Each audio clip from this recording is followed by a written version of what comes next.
Film के बारे में, कहानी के बारे में बता दूँ। डरन छू जैसे नाम से पता चलता है, इसमें डर है और एक छू है। तो डर तो सबको पता है, ये छू जो है ये छू मंत्र से आया है। तो डर को कैसे छू मंत्र करना है, इसके बारे में कहानी है। हम सबके जीवन में कोई ना कोई डर है, हम किसी न किसी चीज़ से डरे रहते हैं, या लाइफ में पाने के लिए कितनी जद्दोजहद करते हैं, और ना पाने का जो डर है और जो है वो खो जाने का डर, वो हमेशा बना रहता है।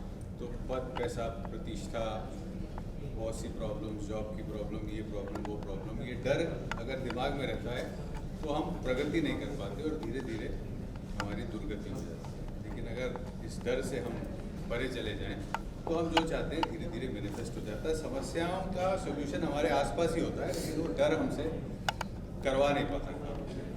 तो उस डर से बाहर रहने के लिए अभ्यास करना पड़ता है। तो उस अभ्यास की विधि जो है वो डरन छू है। तो इन शॉर्ट, जैसा हमेशा हम कहते हैं और हमारी फिल्म में है, जो तुझको डराए उसे कर दे डरन छू, जो दिल घबराए तो कर दे डरन छू।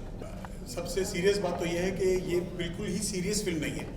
हालांकि टॉपिक बहुत गंभीर है, सीरियस टॉपिक है, बिकॉज हम लाइफ को ना बहुत लाइटली लेते हैं। एंड आजकल specially in today's time, Covid के बाद जो दौर से हम सारे गुजरे हैं, बहुत लोगों ने अपनी हिम्मत हारी है, बहुत लोगों ने लाइफ को वो वैल्यू नहीं दी है जो देनी चाहिए। तो लाइफ इज़ वेरी इंपॉर्टेंट, हम सब जानते हैं। हमें बहुत बार हमारे पेरेंट्स ने, बड़ों ने, आसपास के लोगों ने, दोस्तों ने कहा भी है कि ज़िंदगी बहुत महत्वपूर्ण है, बट शायद वो बात हम उस गंभीर तरीके से समझ नहीं पाए हैं। तो उसी बात को थोड़े से हल्के तरीके से, हंसी मजाक के साथ आपको समझाने का जो ये तरीका है वो है डरन छू।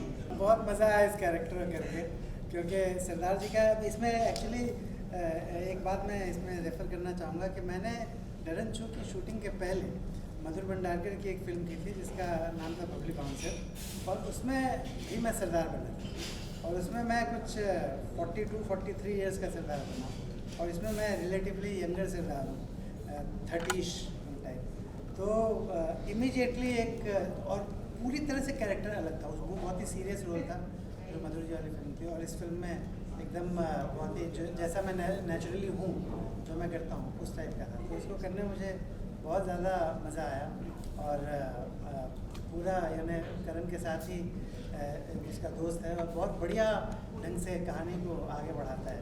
और इसके अंदर एक ऐसी ख़ास बात है जो कि सबके दिलों को छू जाएगी। इस कैरेक्टर के अंदर एक ऐसी ख़ास बात है जो कि पूरी फिल्म खत्म होने के बाद लोगों को लगे यार वो जो कैरेक्टर था, उस कैरेक्टर में बहुत ज़्यादा मज़ा था, बहुत दम था।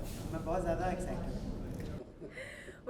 सबसे पहली बात तो आज का दिन बहुत सररियल है कि आज हम बैठ के लिटरली डरन छू के बारे में बात कर पा रहे हैं, क्योंकि पेट में 1 साल से दर्द हो रहा था।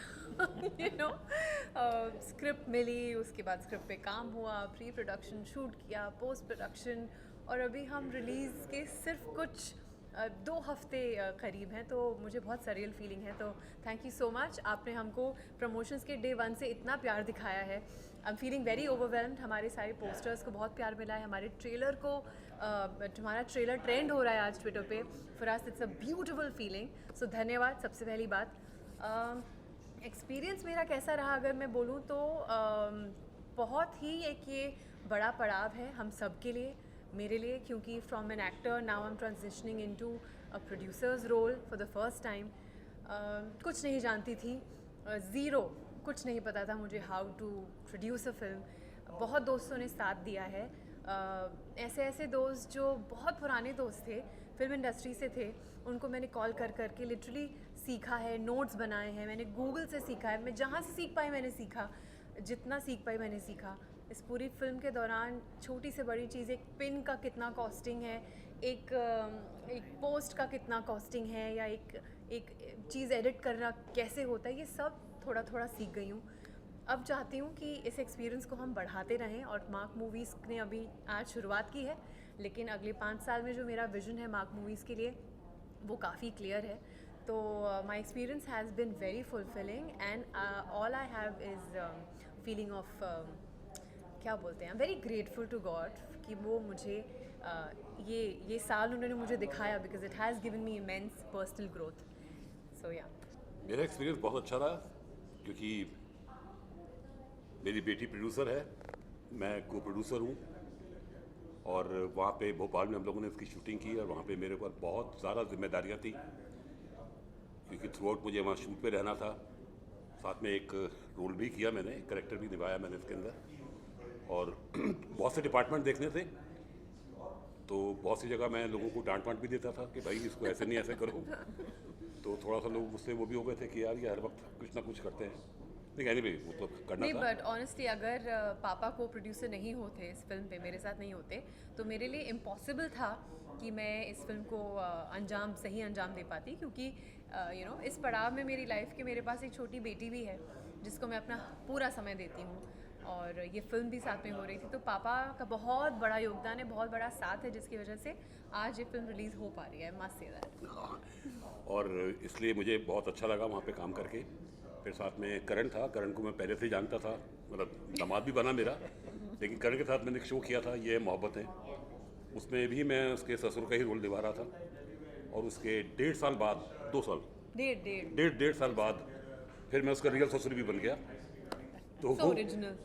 और हमेशा मेरा ये रहा कि वहाँ पे भी सेट पे मैंने करण को बोल रखा था कि करण यहाँ सेट पे ये पाँव वाँव छूने वाला नहीं करेंगे, हम लोग दोस्त हैं, दोस्त रहेंगे।